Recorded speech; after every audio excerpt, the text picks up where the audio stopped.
Coming up on Look Today, a Greenfield man is behind bars after striking 3 Skidmore College students with his car over the weekend.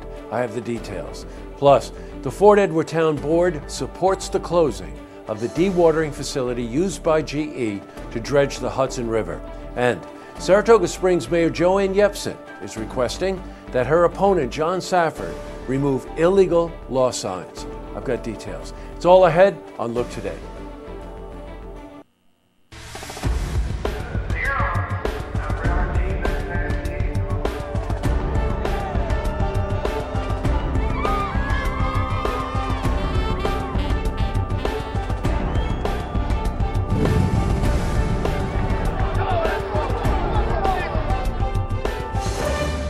Welcome everyone, I'm Jay Hood Jackson, and here's a look at what's making news today in Saratoga, Warren, and Washington counties.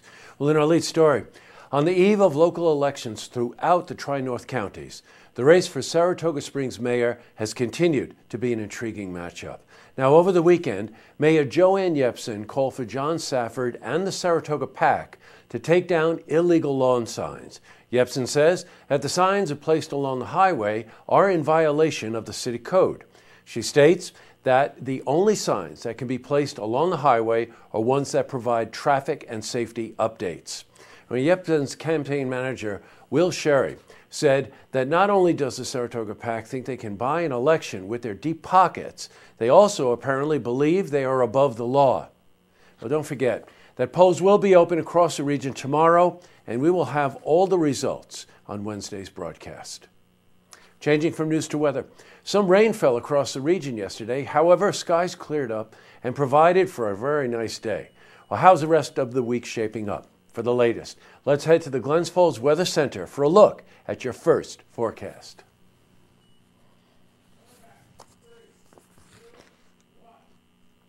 Back to the news. I'm sorry to have to report this one. Thomas Gorman is behind bars after allegedly crashing his car and hitting 3 students from Skidmore College. Gorman was driving down Clinton Street in Saratoga Springs when he struck the 3 students. Police say that Gorman was drunk at the time of the incident.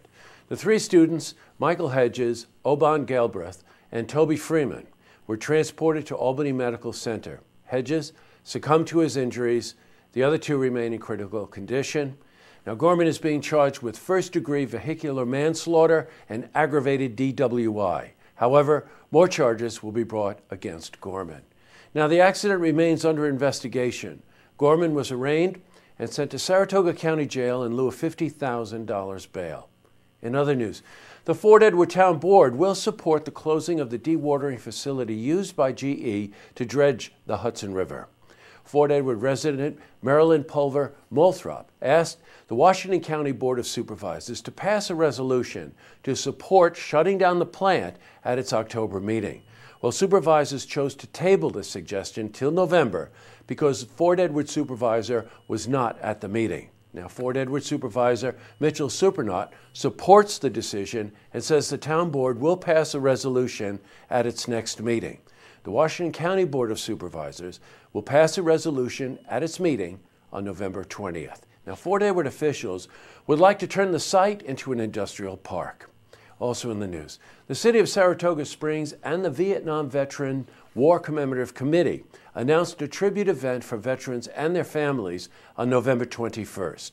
The event is called A Tribute to Vietnam-Era Veterans' Service, Valor, and Sacrifice. The event is the final event of 2015 and will conclude the city's 2-year salute to Vietnam-era veterans. Now, the event will feature Gary Ferris, a friend of mine, as a DJ and MC. He will perform in the style of Good Morning Vietnam radio show made famous by the movie. The City of Saratoga Springs, by the way, was designated as a commemorative partner by the Department of Defense in February of 2014. We will interview the event's chairman, David Wallingford, tomorrow to discuss the event. Well, still to come, Saratoga Democratic Committee Chair Charles Brown is here to talk about the political climate in Saratoga Springs. Plus, check this out, I sit down with jazz musician Chris Brubeck to talk about his legacy and his upcoming performance with the Glens Falls Symphony Orchestra to commemorate Veterans Day. But first, if you see news happening, you want to share a story idea, or join us for an interview, give us a call on the hotline, The number is 798 8000.